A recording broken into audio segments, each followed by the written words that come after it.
देवोत्तनी एकादशी व्रत कथा. एका राजाच्या राज्यात सर्वांनी एकादशीचे व्रत ठेवले. एकादशीच्या दिवशी माणसापासून चाकरमान्यापासून जनावरांपर्यंत अन्न दिले जात नव्हते. एके दिवशी दुसऱ्या राज्यातील एक व्यक्ती राजाकडे आली आणि म्हणाली, महाराज, कृपया मला कामावर घ्या. तेव्हा राजाने त्याच्यापुढे एक अट घातली की ठीक आहे, मी ठेवतो तुला कामावर, पण रोज तुम्हाला जेवायला सगळं मिळेल, पण एकादशीला जेवण मिळणार नाही. त्या व्यक्तीने त्यावेळी हो म्हटले.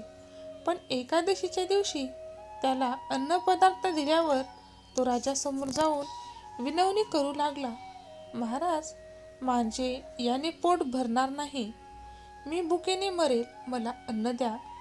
राजाने त्याला अट लक्षात आणून दिली, पण तो अन्न सोडण्यास राजी झाला नाही.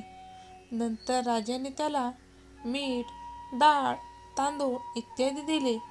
नेहमीप्रमाणे तो नदीवर पोहोचला. अंघोळ करून अन्न शिजवू लागला. जेवण तयार झाल्यावर तो देवाला म्हणू लागला की ए देवा, ये, अन्न तयार आहे.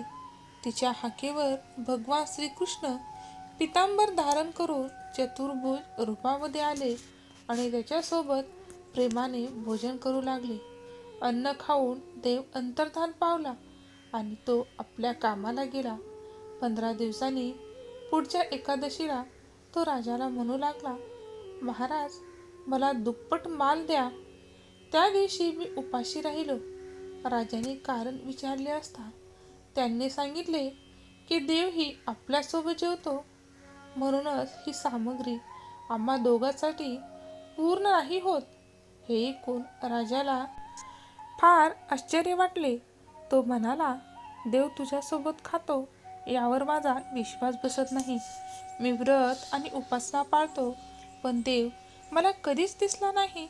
राजा ऐकून म्हणाला, महाराज, विश्वास बसत नसेल तर या आणि तुम्हीच पाळा. राजा झाडामागे लपून बसला. त्या व्यक्तीने जेवण तयार केले आणि संध्याकाळपर्यंत देवाला हाक मारली, पण देव आला नाही.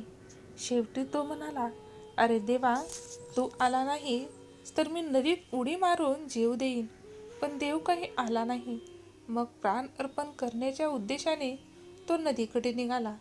आपल्या प्राणाची आहुती देण्याचा त्याचा दृढ इरादा जाणून लवकरच देव प्रकट झाले आणि त्याने त्याला थांबवले आणि त्यांनी एकत्र बसून जेवण केलं. खाऊन पिऊन झाल्यावर त्यांनी त्याला आपल्या विमानात बसून आपल्या निवासस्थानी नेले. हे पाहून राजाने विचार केला की मन शुद्ध असल्याशिवाय उपवासाचा फायदा नाही. यातून राजाला ज्ञान प्राप्त झाले.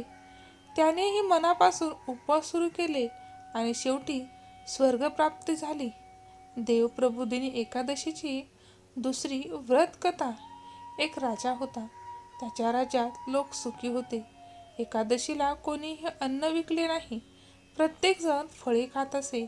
एकदा देवाला राजाची परीक्षा घ्यायची होती. देव एका सुंदर स्त्रीचे रूप घेऊन रस्त्यावर बसला. तेवढ्यात राजा तिथून गेला आणि त्या सुंदर स्त्रीला पाहून आश्चर्यचकित झाला. त्याने विचारले, अरे सुंदरी, तू कोण आहेस आणि असं का बसली आहेस? मग देव एक सुंदर स्त्री बनला आणि म्हणाला, मी निराधार आहे. मी शहरात कोणाला ओळखत नाही. मी कोणाकडे मदत मागू? राजा तिच्या सौंदर्याने मोहित झाला. तो म्हणाला, तू माझ्या महालात ये आणि माझी राणी बनून राहा. तेव्हा सुंदरी म्हणाली, मी तुझी विनंती मान्य करीन, पण तुला राज्याचा अधिकार माझ्याकडे पूर्णपणे सोपवावा लागेल. माझ्यावर संपूर्ण ताबा आणि अधिकार मिळेल. मी जे काही बनवतो ते तुम्हाला सर्व काही खायचे आहे. राजा तिच्या सौंदर्याने मोहित झाला, म्हणून त्याने तिच्या सर्व अटी मान्य केल्या. दुसऱ्या दिवशी एकादशी होती. राणीने आदेश दिला की इतर दिवसाप्रमाणे बाजारात अन्न विकले जावे. त्याने घरी मांस आणि मासे शिजवले, ते दिले आणि राजाला ते खाण्याशी सांगितले. हे पाहून राजा म्हणाला, राणी, आज तर एकादशी आहे, मी फक्त फळे खाईन. तेव्हा राणीने घातलेली अट लक्षात आणून दिली आणि म्हणाली, एकतर अन्न खा, नाहीतर थोरल्या राजपुत्रांचे शिर कापून टाकेन. राजाने आपली परिस्थिती थोरल्या राणीला सांगितल्यावर मोठी राणी म्हणाली, महाराज, तुझा धर्म तुम्ही सोडू नकोस. थोरल्या राजपुत्राचे मस्तक द्या, तुम्हाला तुमचा मुलगा पुन्हा मिळेल. पण तुम्हाला धर्म मिळणार नाही. इतक्यात मोठा राजकुमार खेळून आला. आईच्या डोळ्यात अश्रू पाहून तो रडण्याचे कारण विचारू लागला आणि आईने त्याला तिचे सर्व प्रकार सांगितला. मग तो म्हणाला, मी माझे डोके द्यायला तयार आहे, पण बापाच्या धर्माचे नक्कीच रक्षण होईल. दुःखी अंतःकरणाने राजा राजकुमाराचे मस्तक द्यायला तयार झाला.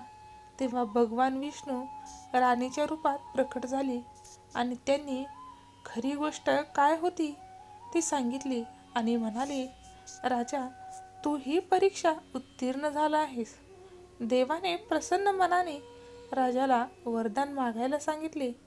तेव्हा राजा म्हणाला, तू मला सर्वस्व दिले आहेस, आम्हाला वितरित करा. त्याचवेळी एक विमान तेथे उतरले. राजाने आपले राज्य आपल्या मुलाकडे सोपवले आणि विमानात बसून परमधामला गेला. तर देवउठणी एकादशीची प्रमुख कथा अशी आहे की शंकासूर नावाच्या राक्षसाची आहे. शंकासुराने तिन्ही लोकांमध्ये खूप कहर केला होता. त्यानंतर सर्व देवताच्या विनंतीवरून भगवान विष्णूने राक्षसाशी युद्ध केले आणि हे युद्ध अनेक वर्ष चालू राहिले. तो राक्षस युद्धात मारला गेला आणि त्यानंतर भगवान विष्णू विश्रांतीसाठी गेले. कार्तिक शुक्ल एकादशीच्या दिवशी भगवान विष्णूची झोप मोडली आणि सर्व देवतांनी विष्णूची पूजा केली होती. तर शिव महापुराणानुसार पौराणिक काळात राक्षसाचा राजा दंभ होता. ते विष्णूचे परमभक्त होते. त्यांना अनेक वर्ष मूल होत नसल्याने त्यांनी शुक्राचार्यांना आपले गुरु केले आणि त्यांच्याकडून श्रीकृष्ण मंत्र प्राप्त केला. हा मंत्र मिळाल्यानंतर त्यांनी पुष्कर सरोवरात कठोर तपश्चर्या केली. त्यांच्या तपश्चर्येवर भगवान विष्णू प्रसन्न झाले आणि त्यांनी त्यांना संतती वरदान दिले होते. भगवान विष्णूच्या आशीर्वादाने राजा दंभला मुलगा झाला. या मुलाचे नाव शंकासूर ठेवले. मोठे झाल्यावर ब्रह्मदेवाला प्रसन्न करण्यासाठी शंखचूडने पुष्करमध्ये कठोर तपश्चर्या केली. त्याच्या तपश्चर्येने प्रसन्न होऊन ब्रह्मदेवाने त्याला वरदान मागायला सांगितले. तेव्हा शंखचूडने वरदान मागितले की तो सदैव अमर राहील आणि कोणताही देव त्याला मारू शकणार नाही. मग भगवान ब्रह्मदेवाने त्याला हे वरदान दिले आणि बद्रीवनात जाऊन तपश्चर्या करणाऱ्या धर्म ध्वजाची कन्या तुळशीशी त्याचे लग्न करण्यास सांगितले. शंखाचूर यांनीही तेच केले आणि तुळशीसोबत लग्न करून आनंदाने राहू लागले. त्याने आपल्या सामर्थ्याने देव, असुर, राक्षस, गंधर्व, नाग, किन्नर, मानव आणि तिन्ही जगातील सर्व प्राणीमात्रावर विजय मिळवला. ते भगवान श्रीकृष्णाचे परमभक्त होते. तर शंखचूडच्या अत्याचाराने त्रासलेले सर्व देव ब्रह्मदेवाकडे गेले आणि ब्रह्मदेव त्यांना भगवान विष्णूकडे घेऊन गेले. भगवान विष्णू म्हणाले की भगवान शिवाच्या त्रिशूळामुळे शंखचूड मरेल, मग म्हणून त्यांनी त्यांच्याकडे जा असे सांगितले. भगवान शिवाने चित्ररथ नावाच्या माणसाला आपला दूत बनवून शंखचूडला पाठवले. चित्ररथाने शंखचूडला त्याचे राज्य देवांना परत करण्यास पाठवून दिले होते. पण शंखचूडाने नकार देत महेश्वरशी लढायचे असल्याचे सांगितले. भगवान शंकराला हे कळताच ते आपल्या सैन्यासह युद्धासाठी निघाले. अशा प्रकारे देव आणि दानवामध्ये भयंकर युद्ध झाले. परंतु ब्रह्मदेवाच्या वरदानामुळे देवांना शंखचूडाचा पराभव करता आला नाही. भगवान शिवाने शंखचूडला मारण्यासाठी त्रिशूळ उचलताच आकाशातून आवाज आला. जोपर्यंत शंखचूडच्या हातात श्रीहरीचे कवच आहे आणि त्याच्या पत्नीची पवित्रता अखंड आहे, तोपर्यंत त्याचा वध करणे अशक्य आहे. आकाशाचा आवाज ऐकून भगवान विष्णू वृद्ध ब्राह्मणाचे रूप धारण करून शंखचूड येथे गेले आणि श्रीहरी कवच दान करण्यास सांगितले. शंखचूडाने ते चिलखत बिनदिक्कत दान केले. यानंतर भगवान विष्णू शंखचूडचे रूप घेऊन तुळशीकडे गेले. भगवान विष्णू शंखचूडच्या रूपात तुळशीच्या महालाच्या दारात गेले आणि आपल्या विजयाची माहिती दिली. हे ऐकून तुळशीला खूप आनंद झाला आणि तिने पतीच्या रूपात आलेल्या देवाची पूजा केली आणि प्रसन्न वाटले. असे केल्याने तुळशीचे पावित्र्य भंग झाले आणि भगवान शिवाने युद्धात आपल्या त्रिशूळाने शंखचूडाचा वध केला. तेव्हा तुळशीला कळले की तो तिचा पती नसून तो भगवान विष्णू आहे. रागाच्या भरात तुळशी म्हणाली की तू कपटाने माझा धर्म भ्रष्ट करून माझ्या पतीची हत्या केली आहेस, म्हणून मी तुला शाप देते की तू दगड बनून पृथ्वीवर राहा. तेव्हा भगवान विष्णू म्हणाले, देवी, तुम्ही भारतात राहून माझ्यासाठी दीर्घकाळ तपश्चर्या केली आहे. तुझा हा देह नदीत बदलून गंडकी नावाने प्रसिद्ध होईल. तू फुलामध्ये सर्वोत्तम तुळशीचे झाड होशील आणि सदैव माझ्यासोबत राहशील. तुझा शाप खरा होण्यासाठी मी दगड म्हणजेच शाळीग्राम होईल. मी गंडकी नदीच्या काठी राहीन. तर देवप्रबोधिनी एकादशीच्या दिवशी भगवान शाळीग्राम आणि तुळशीचा विवाह सोहळा लावून शुभ कार्याला सुरुवात केली जाते. हिंदू धार्मिक मान्यतेनुसार या दिवशी तुळशी शाळीग्रामशी विवाह केल्याने अपार पुण्य प्राप्त होते, अशी आहे तुळशी विवाह यांची कथा.